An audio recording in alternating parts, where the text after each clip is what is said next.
نروح للمهندس هاني ابو ريده في جلسته مع الدكتور اشرف صبحي. تبرأ المهندس هاني ابو ريده رئيس اتحاد الكره من ازمه مباراه القمه. انتوا عارفين ان المهندس هاني ابو ريده كان في النهارده انتخابات الفيفا والكاف كعضو مكتب تنفيذي للفيفا.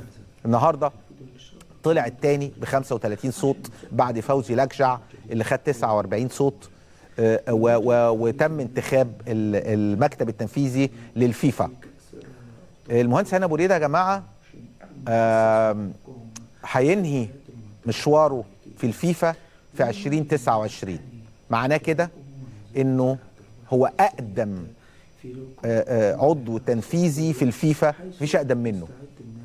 هيمر عليه 20 سنه كعضو مكتب تنفيذي للفيفا وعضو مكتب تنفيذي للاتحاد الافريقي لاكثر من 25 سنه، وده شيء مشرف جدا جدا جدا للكره المصريه ولكادر مهم جدا في الاتحاد الافريقي والاتحاد الدولي. هذا الرجل هو اقدم يعني عضو في الفيفا، هاني ابو ريده. فالنهارده كنا بنتفرج على الانتخابات وكنا متخوفين. الانتخابات كانت ساخنه مش سهله زي كل مره.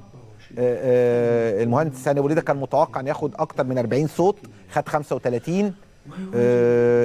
فوزي لجع كان متوقع انه يطلع الاول ياخد كل الاصوات ما عدا اصوات جنوب افريقيا والجزائر وتونس، وبالتالي ده اللي حصل. والف مليون مبروك للمهندس هاني ابو ريده. نرجع بقى للمهندس هاني ابو ريده، بيقول بالعربي كده يا جماعه، وانا قلت لكم الكلام ده. المهندس هاني ابو ريده بيقول انا عندي انتخابات، اللي بيدير الدوري هي الرابطه. حضرتك اللي مسؤول عن ان هو يجيب حكام اجانب الانديه، عمر الرابطه ما كان ليها دخل ولا ليها علاقه. الرابطه يعني يقول لك ايه، اللي عايز حكم اجنبي يا سعاده الباشا تحت امرك، هات ال$70,000. وكمان اللائحه بتقول يا جماعه، عشان بس انا ما بحبش المزايدات، لو الاهلي عايز حكم وهو مش ماتشه هيجيبه، لو الزمالك عايز حكم هيجيبه، بس اي واحد فيهم طرف في المباراه الاتحاد ورابطه الانديه موافقه، بشرط ان حضرتك تبعت قبليها اول ما يتم الاعلان عن المباراه، تروح بقى تاني يوم وتقول انا عايز حكم اجنبي، وادي الشيك اهو ب$70,000.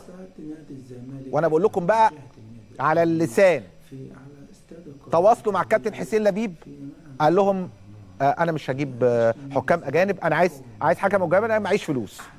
تواصلوا مع النادي الاهلي، النادي الاهلي قال لك انا مش هجيب حكم اجنبي على حسابي، انا جبت الماتش الاولاني والزمالك هو اللي المفروض يجيب.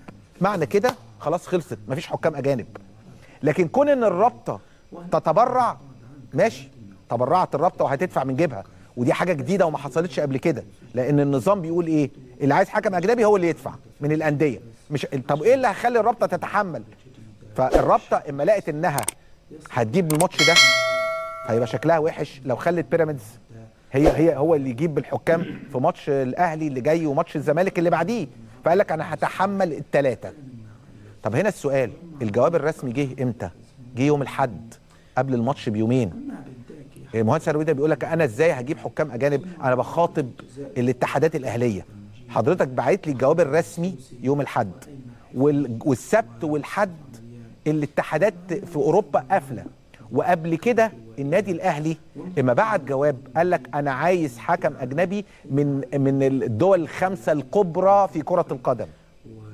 يعني هو قال كده ساعتها، لو رجعتوا لبيانات النادي الاهلي وكده قال لك انا عايز حكام من النخبه، من الكبار. وبالتالي عشان اجيب حكم اوروبي كبير لازم بقى ابلغ الاتحاد، والاتحاد يكلم الحكام، وبعد كده ابعت التذاكر ويجوا من اوروبا، ومش هجيب طياره خاصه، ده طيران بيبقى بتوقيت معين، لازم يكون في وقت، فما فيش وقت. فالرابطه قالت انا بعتت الاهلي، انا قلت لهم ان انا هتحمل. فالموضوع دخل في خناقه، وبالتالي النادي الاهلي قرر انه ينسحب من المباراه وانه لازم حكم اجنبي. في ناس كتير اتفقت من الاهلاويه، اتفقت واختلفت على قرار مجلس اداره النادي الاهلي، ودي مش قصتنا. لكن القصه الاهم دلوقتي ان شكل الكره المصريه امبارح كان سيء للغايه، ودي مش اول مره. وانا هنا يا جماعه عشان بس ما تحسبونيش زملكاوي ولا اهلاوي، انا هنا انتقدت نقد لاذع. يعني ما كنت متواجد في الاعلام قبل كده، وما كنت موجود في توقيت انسحاب كابتن حسين لبيب من مباراه الاهلي، وقلت ساعتها مش ما ينفعش تنسحب وبعد 3 ايام تلعب ماتش سيراميكا، ده معناها